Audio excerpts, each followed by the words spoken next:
In this video, I would like to talk about the 8 limbs of yoga as introduced to humanity by Sage Patanjali. Sage Patanjali is one of the most revered figures in ancient Indian philosophy and spiritual tradition.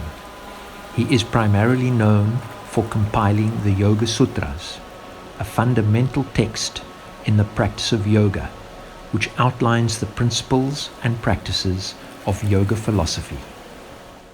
Sage Patanjali is believed to have lived around the 2nd century BCE. The exact details of his life are not well documented, leading to a mix of historical fact and legend.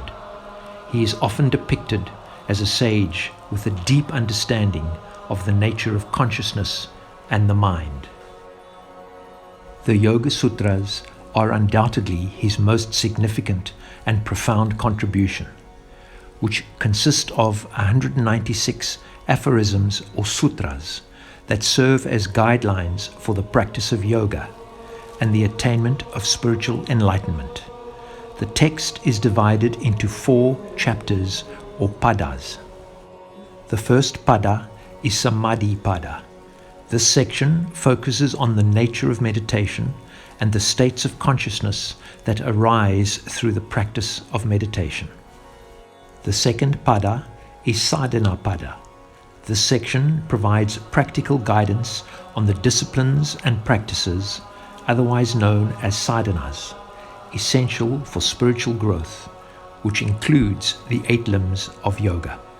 The third pada is the Vibhuti pada, which discusses the supernatural powers, otherwise known as siddhis, that can be attained through meditation and deep practice, emphasizing the importance of self-mastery. The fourth pada is Kaivalya pada, which deals with liberation and the ultimate goal of yoga, which is the union of the individual soul with the universal consciousness. Sage Patanjali describes the 8 limbs of yoga that form a path to spiritual growth and ultimately to self-realization. He begins by first dealing with the Yamas, which are ethical standards and moral values, which help us to live harmoniously with others. This limb consists of 5 principles. The first principle is ahimsa, or non-violence. This principle encourages compassion towards all living beings. We can integrate this principle into our lives by practicing kindness and compassion in our thoughts, words, and deeds. In our daily routines, we can try to reduce harm in every interaction and to be mindful of the energy that we bring into the world. The second principle is satya, or truthfulness, which emphasizes honesty in thought, word, and deed. We can integrate this principle into our lives by being honest with ourselves and others, but we should learn to do so with kindness. If we notice ourselves being untruthful or hiding our feelings, we should try to address the situation gently and with understanding. The third principle is asteya, or non-stealing. This principle advocates respect for others' belongings and their time. We can integrate this principle into our lives by not only being aware of not taking physical objects that don't belong to us, but also being mindful of not taking other people's time, energy, and ideas, and by being more conscious of the space we occupy around others. The fourth principle is brahmacharya, which is often interpreted as celibacy, but it also refers to responsible sexuality, indicating moderation and control over desires.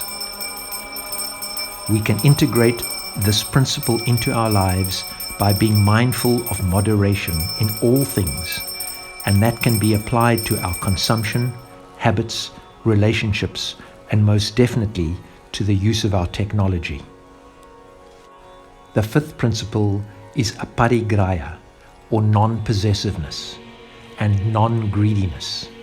This principle teaches us the importance of being non-attached to to material possessions. We can integrate this principle into our lives by practicing gratitude for what we have, and we can learn to trust in the abundance of the present moment. The second limb of yoga, as described by Sage Patanjali, are the 5 Niyamas, which are personal spiritual practices that help us to cultivate inner discipline. The first principle is saucha, or purity, and it deals with keeping our body, mind, and environment clean. But it's not just about physical cleanliness, but also about mental clarity.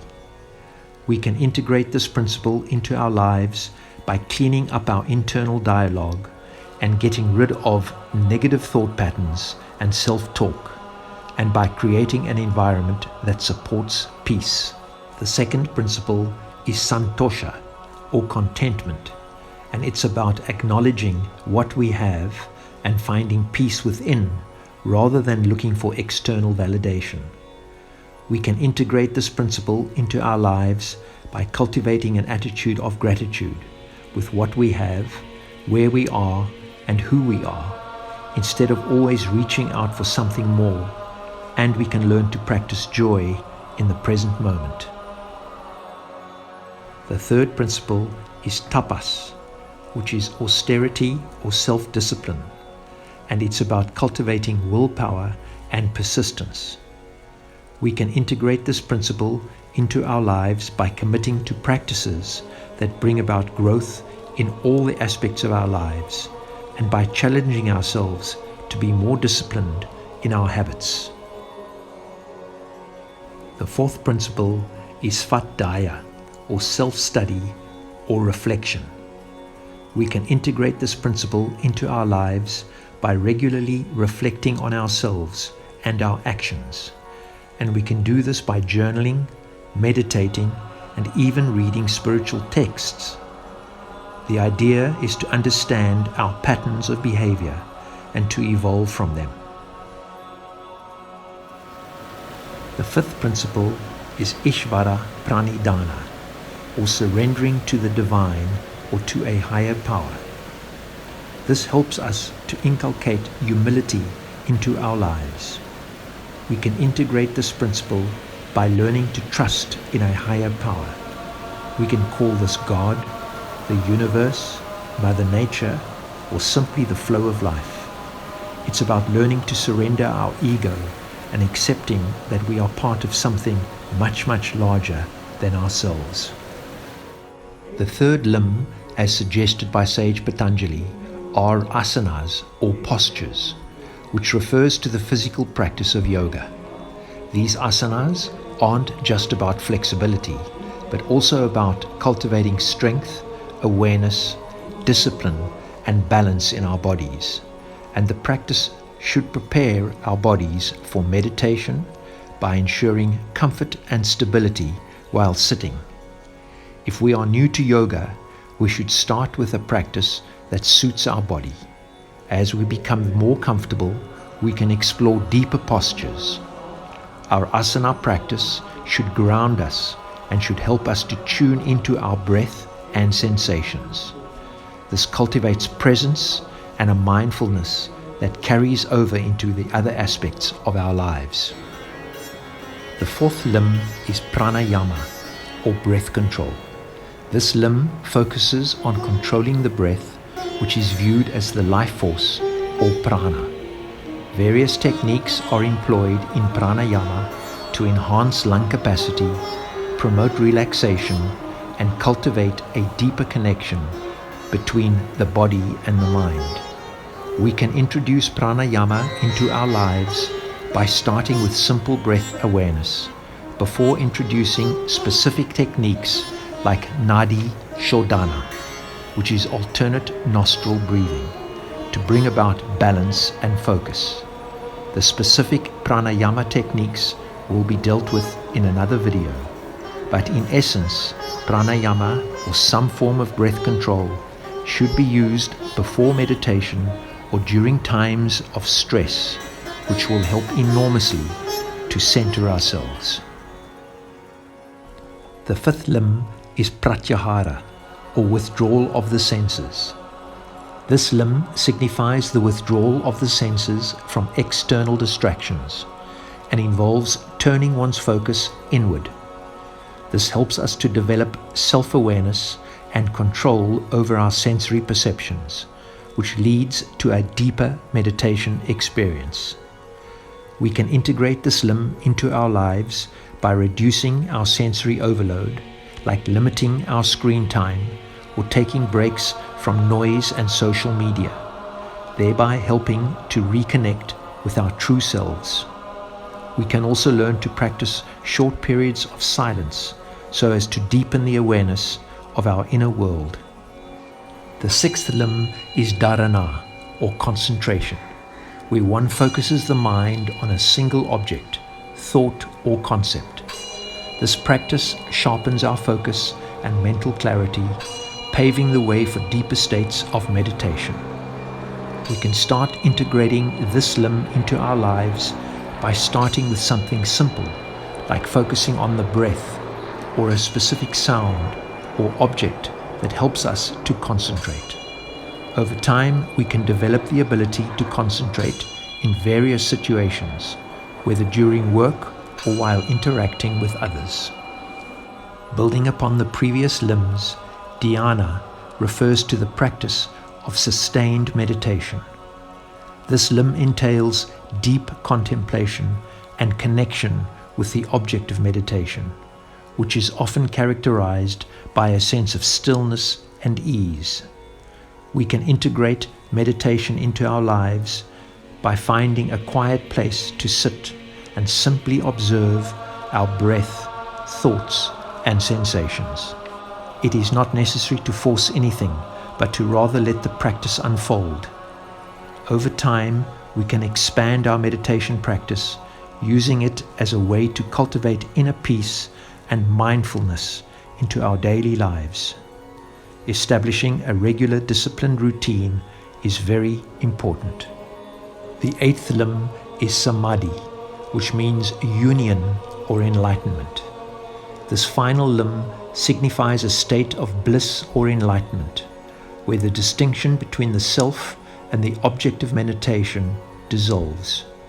Samadhi represents the ultimate goal of yoga, which is self-realization and unity with the cosmos. Samadhi is less about actively seeking an experience and more about creating the right conditions for it to arise. By practicing the other 7 limbs, we naturally move towards this state of unification.